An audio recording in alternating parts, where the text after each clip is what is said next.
Rajabu, eneo la Dongokundu, kijiji cha Mbongondoni. Kilio changu ambacho nalia sana sababu ya nyumba yangu Mamba Community Zone. Wenzangu wote wamelipiwa, lakini hapa tuko kama watu wanne ambao hatujalipiwa na majirani zangu, na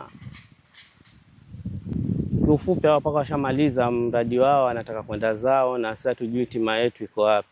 Kwa hivyo kilio changu nalilia rais nafikiri ulivyokuja wakati wa kuweka jiwe la msingi la Taifa Gas, ulituhakikishia ukasema nyumba zote zitalipwa, na nafikiri hakuna imani mwingine mwenye imani na sisi isipokuwa rais wetu. Ndio nafikiria kambe unatufikiria, kwa sababu pia mambo ya mashamba wewe ndio first uliaona kwamba sisi tuonewa, ndio kazungumza kwamba unaona watu Eldoret kutokea wapi, lakini watu wa Dongokundu wamechupiwa. Kweli rais ile neno liliona. Kwa hivyo hakuna mwingine mwenye imani na sisi isipokuwa wewe. Sisi tunakulilia wewe rais, utusaidie kupatiza haki zetu, na sisi tukitoka hapa tujue tutakwenda jenga wapi. Nilifuatilia kuhusu ino kamati ambayo ilikuwa imechaguliwa kama ya community zone, nikaenda na nikaja na kamati nzima hapa, kina Edwin DCC, na kamati ambayo ilikuwa imechaguliwa mpaka Kinogombo. Lakini sasa walikuja wakapima ino nyumba na wakanipiga picha na nikaambiwa nifuatilia wadhi,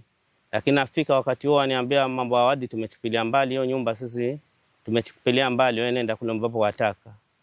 Sina kwa kwenda isipokuwa tu wewe rais wangu ndio unajua utatuteteaje. Basi mimi nikiondoka hapa sijui nitakwenda wapi, kwa sababu hapa ndipo nilipozaliwa na wazazi wangu wote wamezaliwa hapa, mpaka mimi nazaliwa hapa. Kwa hivyo sina pahali pengine kwa kwenda. Hapa ndipo ninategemea, yani kuhusu kilimo na maisha yangu yote yako hapa. Mimi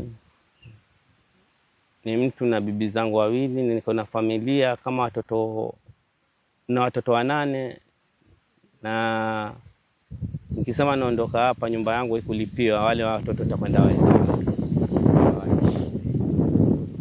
Wangu ni robo eka, na ndio nilikuwa ninapewa kama kujikimu maisha yangu, lakini sasa serikali inasema sisi tuondoke kulingana kwamba wawekezaji wako karibu kuja, na ikiwa sasa mimi sikulipwa, sasa nikisema naondoka naenda nikafanye nini, ama naenda nikaishi wapi? Nitakwenda jikimu na nini?